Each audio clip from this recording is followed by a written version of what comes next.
Madam Attorney General, yesterday, Erez Ruveni filed a whistleblower complaint against the Department of Justice. As I think you know, he was a 15-year veteran of the Department of Justice. He received commendations during the first Trump administration for all his work at DOJ, but he filed a detailed account of his recent experience at the Department of Justice, saying that prior to his determination, that he was terminated after he refused to sign an appeal brief that was unsupported by evidence or the law. And he says, "I didn't sign up to lie."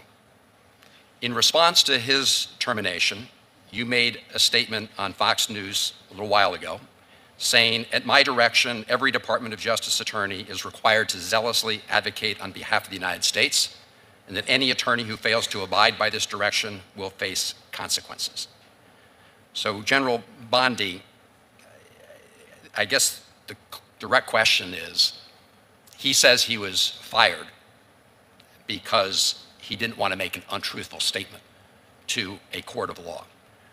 I have two questions. Number one, I assume you agree that zealous advocacy does not mean telling untruths to courts of law. And second,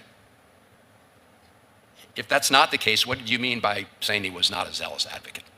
This is a story that combines whistleblower allegations, questions about ethics inside the Department of Justice, and concerns over how federal grants are being distributed. Let's break it down clearly.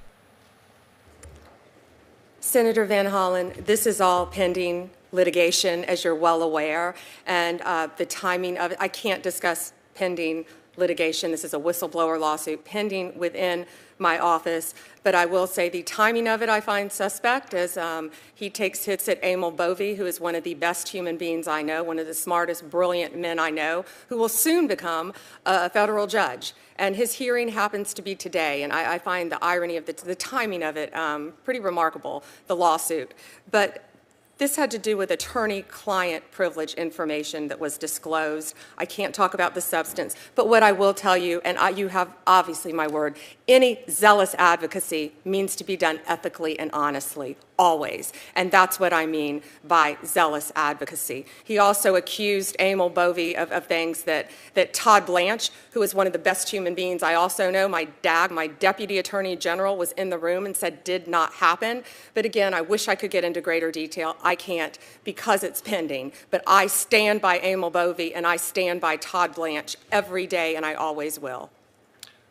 Well, Madam Attorney General, I will say that his account seems to have lots of information. So as you say, this will obviously be something that's litigated or reviewed through due process procedures. But I have to say that it's very, very disturbing. We've also heard from others in other departments who are responsible for implementing the laws of the United States that they feel uncomfortable about having been asked to do things that they thought were unethical. Let me go on to some of the budget questions, and I really want to follow up on my colleagues, Senator Moran and Senator Collins. But the DOJ grant funding is being sort of cut back on two fronts. One, in April, the department terminated hundreds of grant awards, notifying grantees that their current grant funds were gone, effective immediately. That included, law enforcement training grants, technical assistance awards, some dating back to fiscal year, I think, 2017. So question number one is, are you going to be releasing those funds? The second concern regarding grants has to do with the monies that were appropriated in this fiscal year, in March. And my understanding is that DOJ is withholding an overwhelming number of notices of funding opportunities, NOFOs, meaning that grantees who rely on these grants, including many who provide services to victims of crimes, are literally, in some cases, running out of money. For example, the department's biggest grant-making component, the Office of Justice Programs, has only posted one notice for fiscal year 25, NOFO notice. So if you could answer the question with respect to both those pieces. Sure, and that's it. Very valid question, Senator. The notices will be going out in coming weeks about the grants.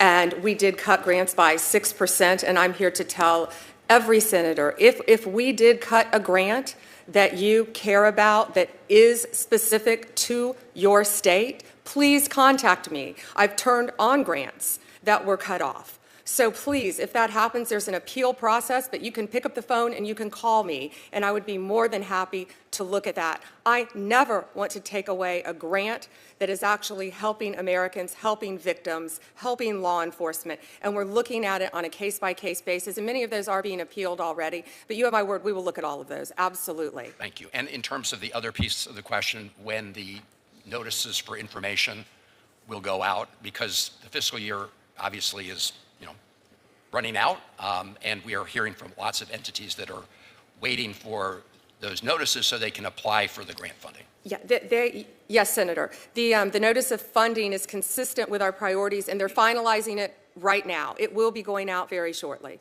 Very shortly. All right. Thank you. It'll be posted on a rolling basis, too, I believe. Okay. If you could just keep us posted on that. And I would appreciate it, Madam Attorney General, if you could have your team or respond to a letter that about 30 senators wrote to you on this topic of the prior fiscal year funds that were frozen. I will make sure they look at that letter. I think we've received probably thousands of letters. You've gotten lots of letters. But we really do need, in order to do our job, to get responses. Thank you, Mr. Chairman.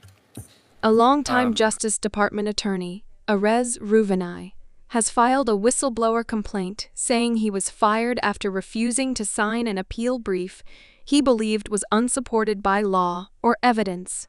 He reportedly told colleagues, "I didn't sign up to lie." In response, Attorney General Pam Bondi defended her stance on Fox News, saying every DOJ lawyer must zealously advocate for the United States. When pressed in a Senate hearing, she insisted that zealous advocacy always means acting ethically and truthfully, but would not comment further, citing pending litigation. The timing of the complaint raised questions, as Ruvenai's filing coincided with the nomination hearing of Amal Boy, a close DOJ official accused in the complaint. Bondi dismissed those accusations and defended Bowie and Deputy Attorney General Todd Blanche, calling them honorable and trustworthy. From a journalistic perspective, this is a pivotal moment. It highlights the ongoing tension between government attorneys' ethical obligations and political pressure within the department. Whistleblowers play an important role in raising concerns, but the credibility of both sides will ultimately be tested through the courts and internal review. The second half of the exchange focused on grant funding. Senators raised alarms that the DOJ had cut hundreds of grants, including programs for law enforcement and victim support services. Many grantees were told their funds were gone immediately, creating major gaps in support.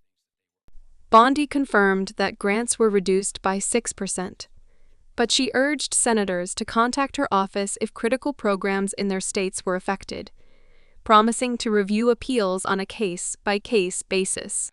She also pledged that new funding notices would be posted soon, though lawmakers pressed for clearer timelines and faster responses. This issue matters because behind the budget numbers are real communities losing vital services. Victims of crime, police training programs, and nonprofit groups depend on these grants, and delays or sudden cuts can have life-changing consequences.